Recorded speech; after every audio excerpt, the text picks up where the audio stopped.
Yo, what is up guys, it's Pedro here, and in today's video I'll be recapping day 3 of the Washington Commanders minicamp, talking about some of the biggest plays and showing you guys some clips as well. So if you guys are new, make sure to subscribe, hit that like button and that notification bell as well. Also check out Manta Sleep and use code HTTC, link in the description. I am a little bit sick, so that's why I'm a little bit nasally today, and yeah, it is what it is though. The Commanders were practicing inside today in the bubble because of the really bad air quality. It was really bad in the morning. It's gotten better as the day has gone on, but still not so great. So some of the big things, we'll first off actually go through some clips because I know people like to see those clips. So here we got McLaurin and Jahan Dotson working through some drills. McLaurin catching and doing a little bit of juke there.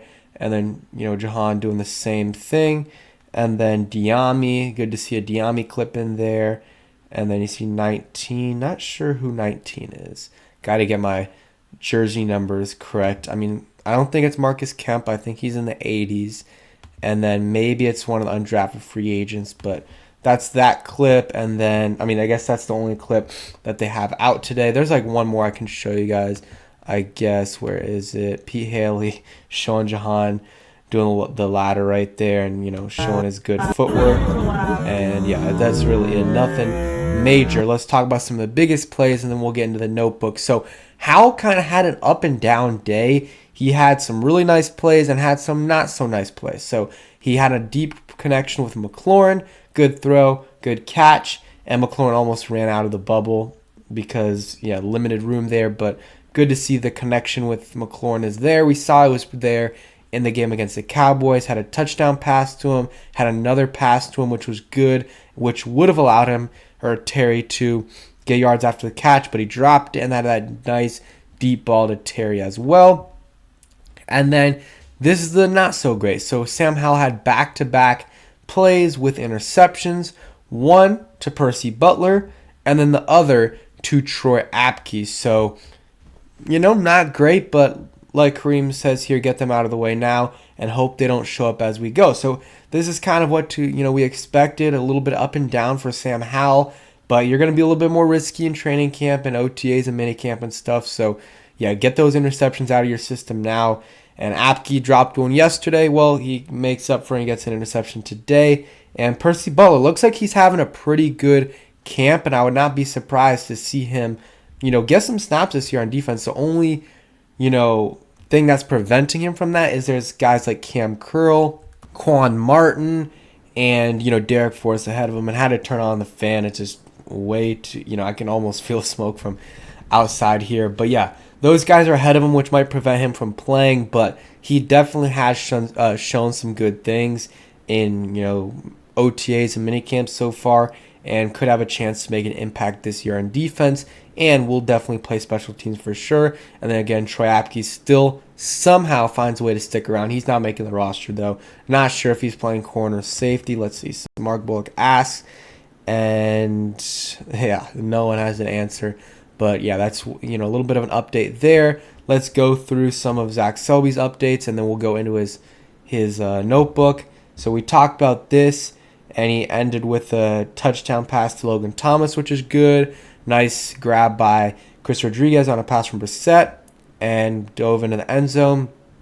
Hal had a nice throw to Jahan Dotson for a touchdown, and seems like it was a little bit contested. There was a couple defenders there. He's able to thread the needle, and nice throw and catch from Fromm and Mitchell Tinsley. Fromm dropped it in the bucket over a defender in the corner of the end zone. Many of the beat reporters talked about that play. One play later, Fromm finds Curtis Hodges for another touchdown. Good to see that. Seems like Fromm's done an okay job. It is mini camp and OTAs, whatever, but seems like he's done a good job. And that's kind of it from Zach Selby. And before we get into the notebook, and then Sam Howell also threw a perfect ball to Dax Milne in the corner of the end zone during red zone drills. So another good throw by him. And yeah, those are kind of the plays there. And real quick, word from our sponsor. And huge shout out to Manta Sleep for sponsoring this video. They make the best sleep masks in the world. They have a bunch of different types that can change temperatures, that can change the sound that you're listening to when you're going to bed and when you're waking up. I've been using it for the last month or so, and it's done wonders for my sleep. My sleep has improved drastically. I've been getting good quality sleep whenever I'm having a tough time sleeping. I just put the mask on and go to bed, and it's great. So check them out. Use code HTTC for 10% off. Okay, so let's look at Zach Selby's notebook. So he said Howell has shown more good than bad in his reps leading the starting offense. He's shown some good traits like decision making, good twitch, arm talent, etc. Good connection with Washington's tight ends, and he isn't afraid of giving his players, chances to make plays. That was the case on the first snap of 7-on-7s when he aired out a shot to Terry McLaurin in the end zone. And let's see some other stuff. I mean, that's kind of it for Howell. We talked about the up and down day he had. Sorry about that. And some other guys that stood out. Emmanuel Forbes had a good day. I posted a YouTube short just showing a quick clip of a pass breakup on, that Emmanuel Forbes had against Jahan Dotson with Howell throwing, I believe. And I talked about the up and down day on 7-on-7s where he had an interception throwing, or to Percy Butler, and he jumped the route against Marcus Kemp. And the second was a pick off Troy Apke on a pass intended to Jahan. Interesting that they have Troy Apke guarding Jahan, but it is what it is. And he had a really nice throw to Logan Thomas and Dotson at the end of the day. And he says Emmanuel Forbes won the clear defensive standout in 7-on-7 and team drills. He stuck with De'Ami Brown and Dotson on passes from Howell to end zone, and he knocked away both with ease.